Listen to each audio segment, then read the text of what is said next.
Hello everyone, welcome back to CUET Nimbus. इस video में जैसे कि आप यहाँ पे देख पा रहे हो, हम लोग डिस्कस कर रहे हैं इंपॉर्टेंट टर्म्स की क्लास 2। क्लास 1 में हमें काफ़ी इंपॉर्टेंट टॉपिक्स डिस्कस करे थे। अगर आपने नहीं देखी है क्लास 1 तो पहले जाके देखिए और निम्बस करियर्स ऐप ज़रूर डाउनलोड कीजिए, क्योंकि उसमें आपको टेस्ट सीरीज मिलेगी हमारे अपकमिंग एग्जाम सीयूईटी यूजी 2025 के लिए। इन टोटल 10 टेस्ट होंगे और उन test at very very very minimal price, है ना, बिल्कुल ही अफोर्डेबल प्राइस है, एट जस्ट 299। तो अभी निम्बस करियर्स ऐप डाउनलोड कीजिए या फिर डिस्क्रिप्शन में मैं आपको नंबर दे दूंगी, उस नंबर पे आप कॉल भी कर सकते हैं। तो चलिए हम स्टार्ट करते हैं इंपॉर्टेंट टॉपिक्स। इंपॉर्टेंट टॉपिक्स देखिए, इसका सिग्निफिकेंस क्या है। पहली चीज़, आपसे अगर आप PYQ क्वेश्चन देखोगे तो वहाँ पे ना बहुत सारे सवाल आते हैं इंपॉर्टेंट टर्म्स से रिलेटेड, या फिर आपसे पूछा जाता है द फुल फॉर्म्स। तो फुल फॉर्म्स इन बिटवीन जो भी इंपॉर्टेंट टर्म्स में होंगी हम वो भी डिस्कस करेंगे। उसके साथ साथ important terms related to economics specifically, है ना। क्लास 1 एंड क्लास 2 हम लोग इकोनॉमिक्स टर्म्स स्पेसिफिकली उसी की टर्म्स देख रहे हैं। उसके आने वाली क्लासेस में हम और भी इंपॉर्टेंट टर्म्स देख लेंगे, है ना। जैसे कि मान लीजिए इम्पॉर्टेंट गवर्नमेंट ऑर्गेनाइजेशंस है या फिर इंटरनेशनल ऑर्गेनाइजेशंस है, उसकी फुल फॉर्म्स है या फिर उससे रिलेटेड स्ट्रैटेजी के। ऑल तो जो भी करंट अफेयर्स में रहता है मैं आपको साथ के साथ बता देती हूँ, उसके हेडक्वार्टर्स जैसे कि प्लस कब इस्टेब्लिश हुआ था, अगर कोई इंटरनेशनल ऑर्गेनाइजेशन है तो उसमें कितने मेंबर्स हैं, है ना, ये सारी चीज़ें। तो चलिए शुरू करते हैं। पहले तो लक्ष्य बैच, होप आप सब बहुत अच्छे से फॉलो कर रहे हो। इसकी क्लासेस बिल्कुल ही फ्री है। आपको क्या करना है, सीयूईटी निम्बस को सब्सक्राइब कीजिए और टेलीग्राम चैनल को फॉलो कीजिए। बस इतने से काम से आपका पूरा गैट की जो प्रिपरेशन है, that is general aptitude test, complete हो जाएगी, है ना। चलिए सबसे पहली टर्म पे हम लोग आते हैं, दैट इज मॉनेटरी पॉलिसी, है ना। मॉनेटरी पॉलिसी आपने सुना होगा, मॉनेटरी पॉलिसी और फिस्कल पॉलिसी। तो सबसे पहले हम बात करेंगे मॉनेटरी पॉलिसी के बारे में। डेफिनेशन पढ़ लेंगे तब मैं आपको अच्छे से उसके बाद समझाती हूँ। पहले, the monetary policy is a set of actions taken by a country's central bank to manage the money supply and interest rates. तो यहाँ पे बात हो रही है मॉनेटरी पॉलिसी के बारे में कि ये क्या है, सेट ऑफ एक्शंस रहते हैं taken by the central bank of India. देखिए सेंट्रल बैंक आपको पता है RBI, reserve bank of India. तो जो सेंट्रल बैंक जो है, जो भी एक्शंस लेता है to manage money supply and interest rate. तो आपको डेफिनेशन आ सकती है, मान लीजिए आपसे ऊपर पूछा जाएगा व्हाट इज मॉनेटरी पॉलिसी और नीचे 4 ऑप्शंस दिए जाएंगे, इनमें से कौन सी स्टेटमेंट सही है ना। वहां पे आपको ये स्टेटमेंट अगर एक दिखेगी related to money supply, interest rate, है ना, सेंट्रल बैंक, तो वो आप ऑप्शन सही कर दोगे। तो ऐसे आपको ध्यान रखना है कि आपको क्वेश्चन कैसे बन सकता है। कोई भी इंपॉर्टेंट टर्म है आपको रिलेट करना है टू द MCQs, है ना। यहाँ से MCQs कैसे बन सकता है, इसका पर्पस क्या है, the economic stability, high employment and price stability. तो इकोनॉमिक और price stability and high employment is the major goal of monetary policy. चलिए हम एक बार समझेंगे, है ना, सिंपल टर्म्स में। वैसे तो ये जो डेफिनेशन है, इस सारा का सारा PDF आपको टेलीग्राम चैनल पे मिल जाएगा, तभी मैंने कहा सब्सक्राइब कीजिए चैनल को और टेलीग्राम चैनल को फॉलो करना मत भूलिए, क्योंकि वहीं पे आपको सारा मटेरियल मिलने वाला है ना। यहाँ पे आपने क्लास देख ली, यूट्यूब पे आपने जैसे ही चैनल ओपन किया कोई ना कोई नई इंपॉर्टेंट क्लास आपके लिए होगी, साथ के साथ आपको उसका PDF डाउनलोड करना है फ्रॉम टेलीग्राम।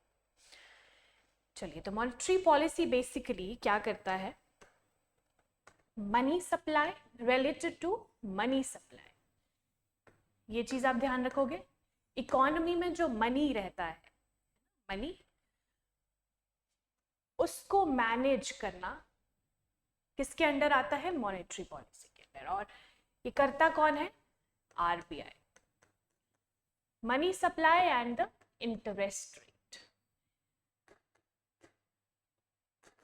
अगर आप डेली करंट अफेयर्स फॉलो करते हो तो हमने देखा था रेपो रेट, है ना, आपको याद होगा रेपो रेट के बारे में पढ़ा था। तो रेपो रेट जो है मॉनेटरी पॉलिसी का ही एक इंस्ट्रूमेंट है। RBI मॉनेटरी पॉलिसी के अंदर जो है रेपो रेट, यहाँ पे जो इंटरेस्ट रेट की बात हो रही है उसमें repo rate is the most important one. Repo rate भी मैं आपको बताऊंगी क्या है, बट अभी के लिए सिंपली आपको ध्यान रखना है व्हाट इज मॉनेटरी पॉलिसी, और इसमें सेंट्रल बैंक का क्या रोल है, कैसे इकोनॉमी में मनी सप्लाई मैनेज होता है एंड इंटरेस्ट रेट मैनेज होता है। मैंने आपको बता दिया economic stability and high employment is the purpose of this policy. तो monetary policy is related to money and interest rate, और सेंट्रल बैंक मैनेज करता है मनी सप्लाई को to boost the employment in the economy plus economic stability को establish करना। Next आता है fiscal policy. Monetary policy and fiscal policy आपको पता है बहुत ही इंपॉर्टेंट टूल्स हैं ये इकोनॉमी के। फिस्कल पॉलिसी की पहले डेफिनेशंस पढ़ लेंगे, डेफिनेशन पढ़ लेंगे। Fiscal policy is the use of government spending, बहुत ध्यान से सुनिएगा क्योंकि इसमें क्या रहता है, एक एक लाइन में है ना, एक एक वर्ड में कुछ ना कुछ इंपॉर्टेंट मीनिंग रहता है। And taxation to influence the economy, तो यहाँ पे क्या बात हो रही है, fiscal policy is the use of government spending. Government spending मतलब कि गवर्नमेंट का expenditure, government spending and taxation to influence the economy. तो यहाँ पे दो चीजों की बात हो रही है, गवर्नमेंट एक्सपेंडिचर या फिर गवर्नमेंट स्पेंडिंग एंड टैक्सेशन। आपने देखा मॉनेटरी पॉलिसी में क्या था, money supply and the interest rates, आपको ऐसे ध्यान रखना है ना। मनी सप्लाई में मॉनेटरी पॉलिसी में money supply and the interest rate, वैसे ही फिस्कल पॉलिसी में आपको दो चीजें ध्यान रखनी है, that is government spending and the taxation. तो it is the use of government spending and taxation to influence the economy. तो इन्फ्लुएंस करना इकोनॉमी को किसके द्वारा, गवर्नमेंट स्पेंडिंग और टैक्सेशन के द्वारा। Key tool for governments to achieve economic goals like full employment, stable prices and economic growth. देखिए दोनों का जो गोल है किसका, मॉनेटरी पॉलिसी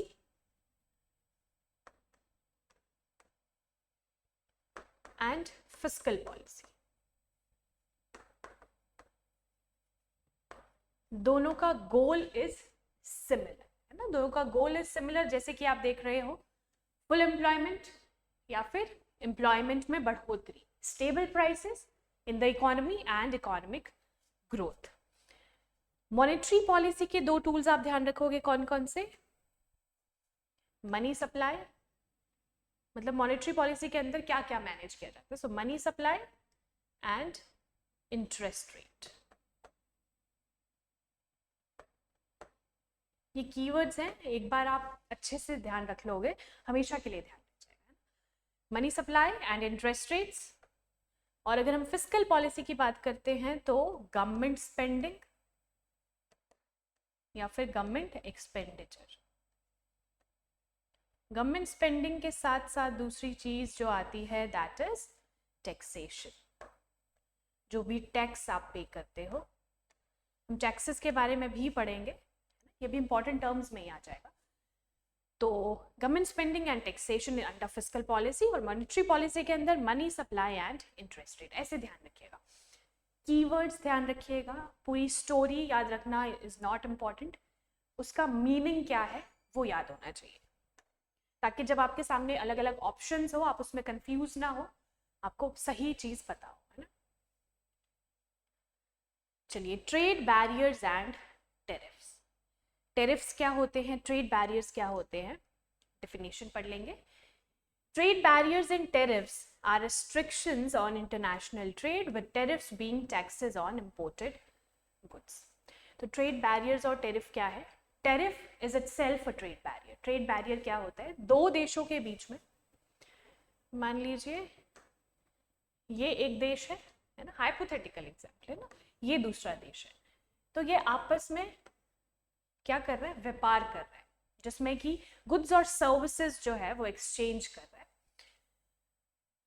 तो इस कंट्री से जब, मान लीजिए this is country A, this is country B, तो ए कंट्री से जब गुड्स बी कंट्री में जाते हैं, बॉर्डर पे बी कंट्री उस पर टेरिफ लगा देती है, that is taxes on imports.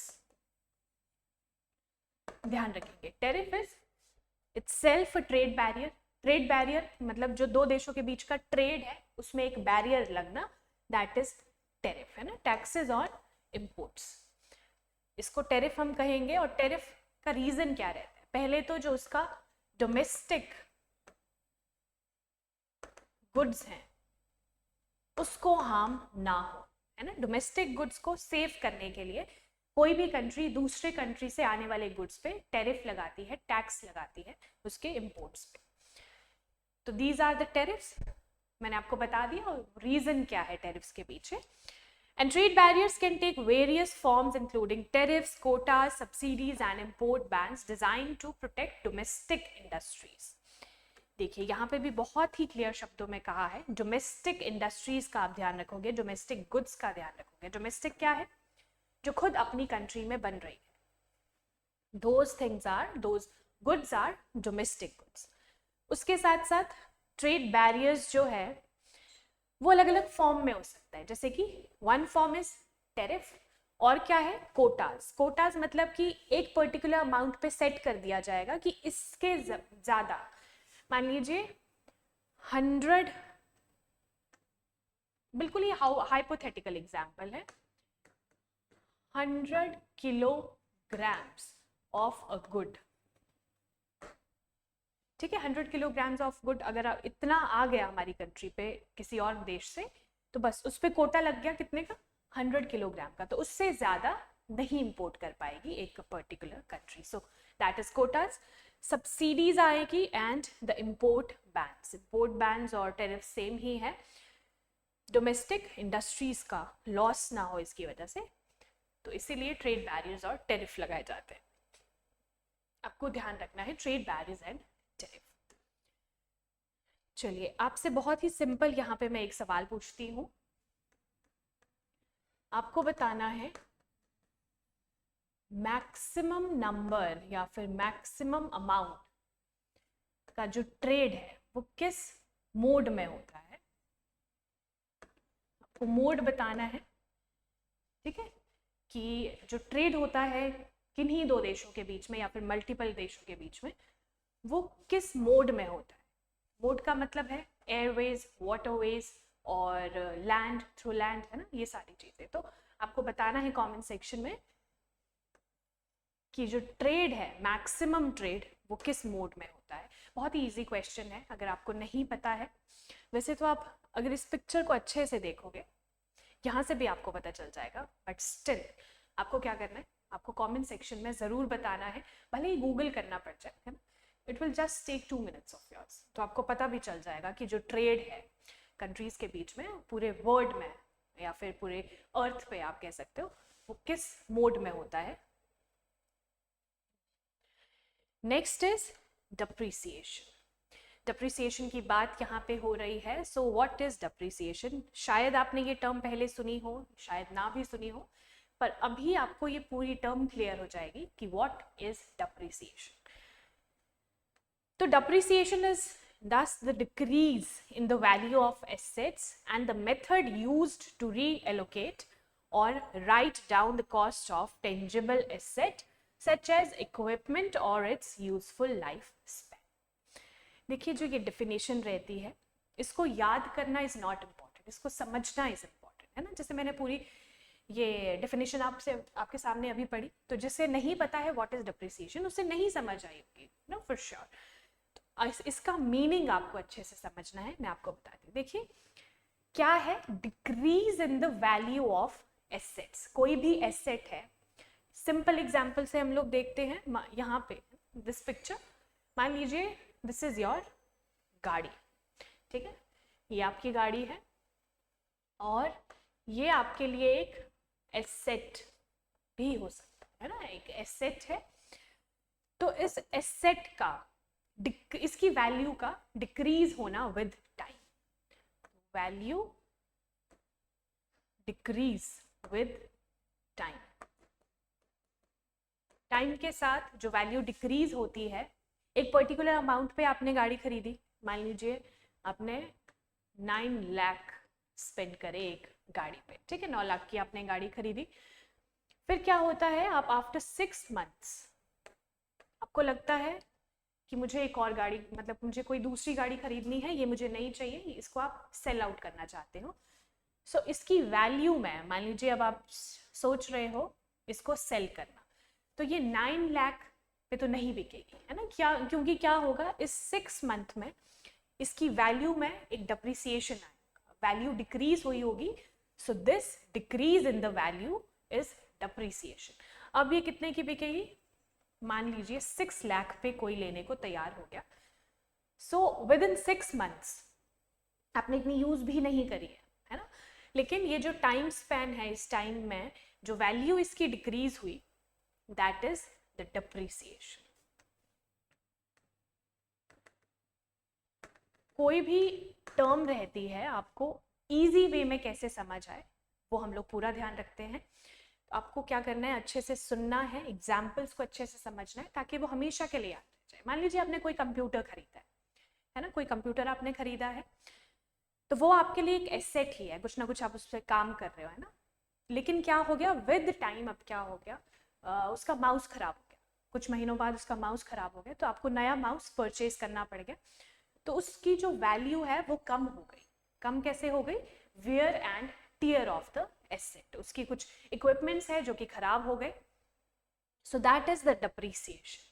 तो अलग अलग तरीके से, जैसे कि इस गाड़ी में क्या हो रहा था, इसकी वैल्यू कम हो गई, तो यहाँ पे depreciation is the decrease in the value.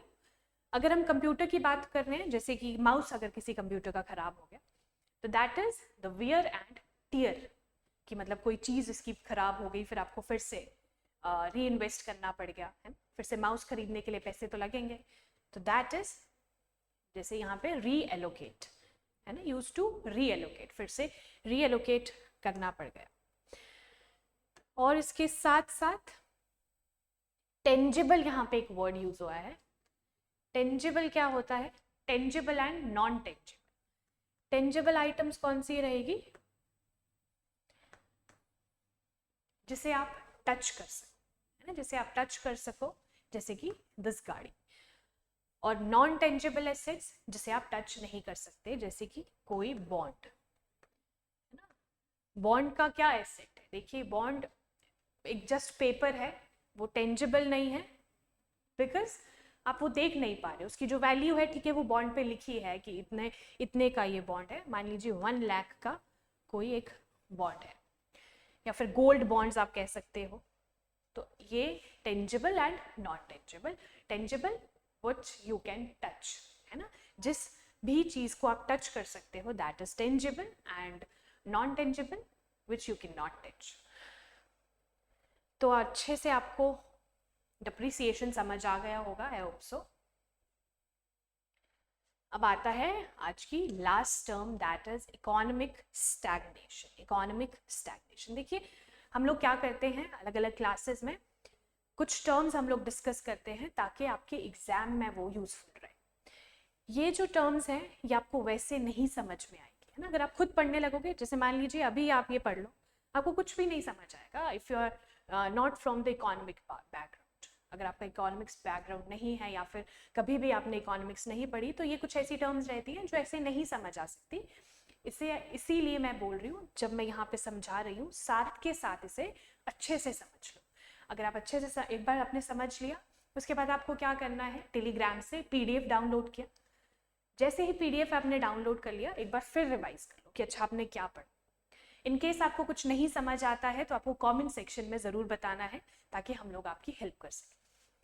चलिए, अब लास्ट जो है आज की term, that is economic stagnation. ये जो टर्म्स है ये आपने कहीं ना कहीं ज़रूर सुनी होगी, लेकिन एक्चुअल में मीनिंग क्या है ये हम आज समझेंगे। तो it refers to a prolonged period of slow और no economic growth, often accompanied by high unemployment. तो ये पहली लाइन का मतलब हम पहले समझेंगे। ये क्या होता है, इकोनॉमिक स्टैग्नेशन क्या होता है। एक ऐसा पीरियड रहता है ना, इकोनॉमी में एक ऐसा पीरियड रहता है जिसमें ग्रोथ जो है इकोनॉमी की वो बहुत ही स्लो हो जाती है ना। मान लीजिए ऐसे इकोनॉमी चल रही थी, लेकिन धीरे धीरे धीरे धीरे ऐसे स्लो होने लग गई, दिस इज इकोनॉमिक स्टैग्नेशन।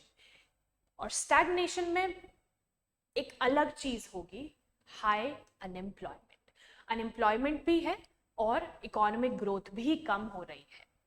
तो दोनों चीज़ें जब कंबाइन हो जाती है तो it refers to economic stagnation, and it signifies a situation where the economy is not progressing as expected with a growth rate typically below 2 to 3% annually. तो यहाँ पे नंबर्स में आपको बताया गया है, परसेंटेज में बताया गया है कि ये एक ऐसी सिचुएशन को सिग्निफाई करता है जब एक्सपेक्टेड जो ग्रोथ है वो हम लोग ना अचीव कर पाए, है ना। मान लीजिए हमने एक्सपेक्ट किया था 6% से इकोनॉमी ग्रो करेगी, लेकिन it is somewhere between 2 to 3%.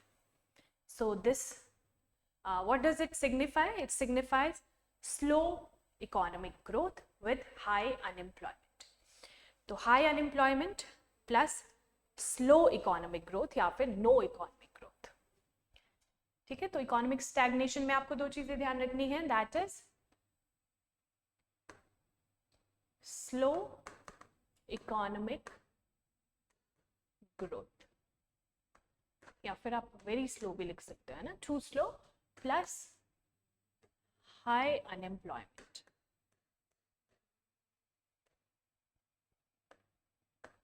ये दोनों मिला के क्या बनते हैं? Economic stagnation. तो अगर अब आपसे पूछा जाए इकोनॉमिक स्टैग्नेशन के बारे में, आपको पता होगा नो इकोनॉमिक ग्रोथ या फिर slow economic growth and high unemployment. तो ये थे हमारे आज के important, most important terms class 2 में. इसके साथ साथ जैसे कि मैंने आपको वीडियो के शुरू में बताया, टोटल टेस्ट जो है हमारी टेस्ट सीरीज के, that is 10 at very very minimal price 299. इस नंबर पे आप कॉल्स कर सकते हो जो आपको स्क्रीन में दिख रहा है, या फिर डिस्क्रिप्शन बॉक्स में मैं दे दूंगी. प्लस निम्बस करियर्स ऐप आप प्ले स्टोर से डाउनलोड कर सकते हो. और ये टेस्ट सीरीज है for GAT general aptitude test CUET UG 2025. तो ये थी हमारी आज की इंपॉर्टेंट क्लास, है ना. इंपॉर्टेंट टॉपिक्स हमने डिस्कस करे, होप आपको समझ आए हो. प्लस जो चीज़ें आपको नहीं समझ आती है वो ज़रूर कमेंट सेक्शन में पूछा करो, है ना. We are here to serve. Thank you so much. मिलेंगे हमारे नेक्स्ट सेशन में जो भी इंपॉर्टेंट क्लास रहेगी. और लक्ष्य बैच की क्लासेस को मिस मत कीजिए. आई एम अगेन सेइंग, आपको एक बूस्ट मिलेगा आपकी प्रिपरेशन में for CUET UG 2025. Thank you so much. All the very best.